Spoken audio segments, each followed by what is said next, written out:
Hello மக்களே, welcome back to our channel. Bigg Boss season 9 live update பத்தி தான் பார்க்க போறோம். பிக் பாஸ் வீட் உள்ள ஒரு சீக்ரெட் டாஸ்க் கொடுத்திருக்காருல, அந்த சீக்ரெட் டாஸ்க் ரிவீல் ஆகும்போது நிறைய பேரோட ஃபேஸ் ரியாக்ஷன் எப்படி இருக்க போகுதுன்னு பார்க்கறதுக்காக நான் அவளோட காத்துட்டு இருக்கேன்.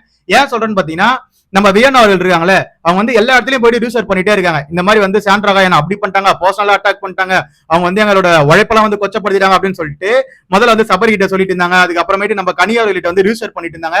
ஒரு படி மேல போயிட்டு நம்ம கெஸ்டான பிரியங்கா கிட்ட புலம்பிட்டு இருக்காங்க. இது வந்து ஒரு சீக்ரெட் டாஸ்க் உங்களுக்கு தெரிய வரும்போது இவங்க எங்க திரும்ப அவங்க மூஞ்சி வச்சுக்க போறாங்கன்னு தெரியல. பொறுத்திருந்து பார்ப்போம். ஃபர்ஸ்ட் பிரியங்கா வந்து என்ன கேக்குறாங்கன்னா, நீங்க தானே வந்து குக்கிங் டீம்ல இருந்தீங்க, இப்ப ஏன் எங்க போனீங்க, அவங்கள பார்க்கவே முடியல குக்கிங் டீம்ல அப்படின்னு உடனே, இல்ல மேடம் நான் வந்து அதுல இருந்து வெளியே வந்துட்டேன், இந்த மாதிரி புதுசா மாறி இருக்கிற சபரி வந்து சாண்ட்ரா அவர்களை மறுபடியும் குக்கிங் ஹெட்டா போட்டாரு, அது வந்து எனக்கு பிடிக்கல. அதே மாதிரி அவங்க வந்து என்னோட உழைப்பை வந்து கொச்சப்படுத்திருக்காங்க, எங்க டீம்மேட்ஸ் அதாவது திவாகரனோட உழைப்பெல்லாம் வந்து கொச்சப்படுத்துறாங்க. ஒரு படி மேல போயிட்டு எங்களை அவமானப்படுத்துறது கூட பரவாயில்ல நான் தாங்கிப்பேன், அதாவது கெஸ்ட் எல்லாம் அவமானப்படுத்துறாங்க அதனால தாங்கிக்கவே முடியல அப்படின்ற மாதிரி அப்படியே வந்து பிளேட்டை வந்து அப்படியே அந்த பக்கம் திருப்பி விட்டாங்க. அப்ப வந்து இன்னொரு விஷயமும் சொன்னாங்க, நாங்களா ஸ்டார் வாங்கிறோம்னு சொல்லிட்டு பொறாமப்படுறாங்க, உங்களுக்கு எல்லாம் எதுக்கு ஸ்டார் கிடைக்குது, நான் தானே வேலை பார்த்தேன், எனக்குலாம் ஸ்டார் கிடைக்கல, உனக்கு மட்டும் ஸ்டார் கிடைக்குதுன்னு அவங்க பொறாமப்படுறாங்கலாம் அவங்க வந்து பேசிட்டு இருக்காங்க. சாண்ட்ரா உண்மையிலே இந்த வீட்டையே வந்து பிளாஸ்ட் பண்ணிட்டாங்க. அவங்களுக்கு கொடுத்துருக்க ஒரு டாஸ்கை வச்சு இந்த வீட்டை இந்த லெவலுக்கு ஆட்டி படிப்பாங்கன்னு யோசிச்சே பார்க்கல. பட் அவங்க கேம் வேற லெவல்ல இருந்தது. அந்த ஒரு விஷயம் மட்டும் தான் எனக்கு பிடிக்கல. அதாவது மஞ்சரி சாப்பிட்டு இருந்தாங்களா, அப்ப வந்து ஸ்னீஸ் பண்ணாங்க பாத்தீங்களா, அது மட்டும் தான் எனக்கு பிடிக்கல. தவிர மத்தபடி அவங்களோட கேம் வேற லெவல் இருந்தது. நிறைய பேரோட ஃபேஸ் வந்து வெளியே வந்தது, ரியல் ஃபேஸ்லாம். அதாவது நம்ம துஷார் வந்து சண்டைக்கு போனது, இந்த மாதிரி நிறைய விஷயம்லாம் வந்து அவங்களோட கேரக்டரை வெளியே கொண்டு வந்தது. ஆட்டம் சூடு பிடிக்க ஆரம்பிச்சது. இதுல இன்னொரு விஷயம் என்னன்னா, நாங்களா ஸ்டார் வாங்கிறோம்னு சொல்லிட்டு அவங்க ரொம்ப இது பண்றாங்க, பொறாமப்படுறாங்க. அது மட்டும் இல்ல, ஒரு கிச்சன் டீம்னா கிச்சன் டீம்ல யாராவது ஒருத்தர் ஸ்டார் ஆனா கூட அந்த கிச்சன் டீம் பெருமை பண்ணல, அந்த மாதிரி எல்லாம் படம் மாட்டிறாங்க, அவங்களுக்கு வேணும்னு பாக்குறாங்கன்ற மாதிரி அங்க ஒரு விஷயம் எல்லாம் பேசிட்டு இருந்தாங்க. ஆனா இதுல மெயின் மேட்டர் என்னன்னா, மொத்த வேலையும் செஞ்சது சாண்ட்ரா. அதாவது அவங்க கிச்சன் ஹெட்டா இருக்கிற வரைக்கும் நல்ல சாப்பாடு எல்லாம் கொடுத்தது ஃபுல்லாவே சாண்ட்ரா தான் கொடுத்தாங்க. நம்ம வியன்னா என்ன பண்ணுவாங்கன்னா, அதுல எதனா ஒரு டெக்கரேஷனை போட்டு எடுத்துன்னு போய் கொடுத்துட்டு அவங்க பேர் வாங்கிப்பாங்க. புரியுதா? எல்லா இடத்துலயும் போய் நின்று நான் சர்வ் பண்றேன், நான் தான் இதெல்லாம் பண்ணேன் அப்படின்ற மாதிரி அவங்க வந்து போய் காமிச்சிக்கும் போது சாண்ட்ராக்கு கடுப்பாவதான் செய்யும். ஓகேவா?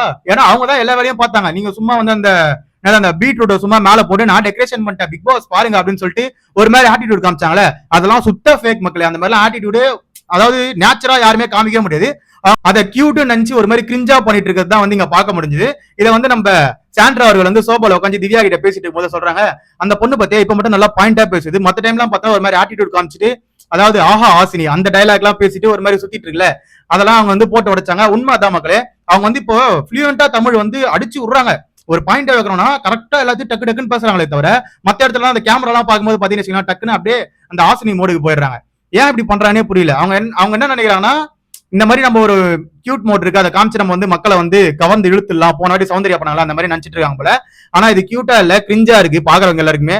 நீ ஏன் இப்படி பண்ணிட்டு சுத்துறேன்னு எனக்கு புரிய மாட்டேங்குது. அப்போ மத்த டைம்ல நீங்க ஆக்ட் பண்றீங்க, அதான உண்மை அப்படின்ற மாதிரி தான் இருக்கு. ஒரு வாட்டி அவங்களே சொல்லியிருப்பாங்க, பிரவீன் கிட்ட சண்டை வரும்போது இது என்னோட ஆட்டிடியூட் அப்படின்னு சொல்லிட்டு இப்படிதான் போவாங்கல்ல, அதெல்லாம் இப்ப என்னது ஆட்டிடியூட்லாம் கிடையாது. அது வந்து நீங்க வேணும்ட்டே அவனை வந்து மார்க் பண்ற மாதிரி தான் பண்ணிட்டு போயிருக்கீங்க. உங்களுக்கு வந்து நார்மலா பேச முடியும், பட் ஆனா நான் அந்த ஆட்டிடியூட காமிச்சு நான் வந்து வெளியே ஃபேம் ஆக போறேன் அப்படின்னு சொல்லிட்டு நீங்க ஒரு விஷயம் பண்ணது வந்து முழுக்க முழுக்க கிரிஞ்சா தான் வெளியே போய் சேருது. இதுதான் மக்கள் என்னோட கருத்து. வியன்னா இங்க பொறாமையில பொங்கிட்டு இருக்காங்க. சாண்ட்ராக்கு எந்த ஒரு வகையிலயும் வந்து நல்லது நடந்துடவே கூடாது, நான் தான் வந்து எல்லாத்துலயும் வந்து பர்ஃபெக்டா இருக்கேன் அப்படின்னு காமிச்சுக்கணும் அப்படின்னு சொல்லிட்டு ஒரு விஷயத்த பண்றீங்க. அது வந்து இந்த டாஸ்க் வந்து சீக்ரெட் டாஸ்க் உங்களுக்கு ரிவீல் ஆகும் போது உங்க ஃபேஸ் ரியாக்ஷன் எல்லாம் பார்க்கணும். ஐயோ அசிங்கப்பட்டமே, இப்படியா இவ்வளவு கேவலமாவா அசிங்கப்படுறது அப்படின்ற மாதிரி இருக்க போது. ஏன்னா இவங்க எல்லாருமே என்ன ஒரு பாயிண்ட் எடுத்து வச்சிருக்காங்கன்னா, சாட்டர்டே சண்டேல விஜய் சேதுபதி சார் அதை வந்து அட்ரஸ் பண்ணியே ஆகணும் அப்படின்ற மாதிரி. அது மட்டும் இல்லாம சாண்ட்ரா வந்து ஒரு மாதிரி அசிங்கப்பத்தி உட்கார வைக்கணும்னு சொல்லிட்டு இவங்க பிளான் போட்டிருக்காங்க. கடைசியில இவங்க தான் அசிங்கப்பட போறாங்கன்றது இவங்களுக்கு அந்த டாஸ்க் ரிவீல் ஆகும் போதான் தெரியும் மக்களே. கூட விஜய் போறது சேர்ந்துறாங்க. விஜய் போறது எந்த இடத்துலாம் கேப் கிடைக்குமோ அந்த இடத்துல எல்லாம் போயிட்டு சாண்ட்ரா வந்து பாயிண்ட் பண்ணி பேசிட்டு இருக்காங்க. திவாரிட்டு போயிட்டு உட்காந்து புலம்பிட்டு இருக்காங்க. இந்த மாதிரி நான் இதெல்லாம் வந்து பாயிண்ட் பண்ணி பேசணும்னா சண்டே செட் எபிசோட் வரும்போது இதெல்லாம் வந்து கரெக்டா எடுத்து வைணும் அப்படின்ற மாதிரி. ஆனா அந்த மனுஷன் என்ன பண்றாருன்னா தூங்கி இருக்காப்புல, தூங்கி வழிறாரு. இன்னைக்கு காலில இருந்து பாவம் இந்த தர்பூசணியை பார்க்கும்போது எனக்கு சிரிப்பு தான் வருது. ஒரு பக்கம் நம்ம அக்கா வந்து பேசிட்டே இருக்காங்க விஜய் பார்வதி, இவங்க வந்து தூங்கி வழிறாரு திவாகரே, என்ன நான் சொல்றது ஏன் நான் தூங்குறேன் அப்படின்ற மாதிரி இங்க ஒரு காமெடியான கான்வர்சேஷன் தான் பார்க்க முடியுது. அது மட்டும் இல்ல மக்களே, இப்போ ஓரளவுக்கு எல்லாம் வந்து செட்டில் ஆயிடுச்சு. சபரி வந்து மேனேஜர் போஸ்டிங் வந்ததுல இருந்து வீடு வந்து ஓரளவுக்கு செட்டில் ஆயிடுச்சு. சபரி என்ன சொல்றேன்னா ஒரே வார்த்தை தான் சொன்னேன், எல்லாரையும் ஆஃப் பண்ணா, அதாவது நீங்க வந்து 2 நாள் முடிட்டோம், அதுக்கப்புறமேட்டு எல்லாத்தையும் வந்து சண்டே சாட்டர்டே எபிசோட்ல பேசிக்கோங்க, இப்போ இதை விட்டுட்டு நீங்க வந்து கேமை பார்க்கலாம் அப்படின்னு சொல்லிட்டு எல்லாத்தையும் வந்து காமன் கூலா எடுத்துட்டு போயிட்டு இருக்கான். இப்போ வந்து எல்லாம் ஓரளவு செட்டில் ஆயிடுச்சு. அதுக்கப்புறம் நம்ம கெஸ்ட் தான் வந்து சாப்பிடறதுக்கு உட்காராங்க தலை ரூம்ல. அப்ப வந்து பாட்டு பாடி எல்லாரும் மன்னிப்பு கேட்கறாங்க. அதுக்கப்புறம் இப்போ வந்து புதுசா ஒரு டீம் வந்து உள்ள வரப்போகுது. மூவி ப்ரொமோஷனுக்காக வராங்க, அவங்களே வந்து வெல்கம் பண்ணோம். சோ அதுக்கான ப்ராசஸ் போயிட்டு இருக்கு மக்களே. இதுதான் லைவ்ல நடந்தது. வியன்னா பத்தின கருத்துக்களை கீழே கமெண்ட் செக்ஷன்ல கமெண்ட் பண்ணுங்க.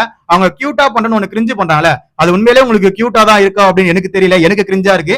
அது என்னன்ற கீழே கமெண்ட் செக்ஷன்ல கமெண்ட் பண்ணிட்டு போங்க, அதை பத்தி நான் தெரிஞ்சுறேன். அது வரைக்கும் நம்ம சேனலை சப்ஸ்கிரைப் பண்ணி கூட இருக்க பெல் ஐகானை தட்டி விடுங்க. அப்பதான் நம்ம போற வீடியோ உடனே வந்து சேரும். Love you, bye, take care.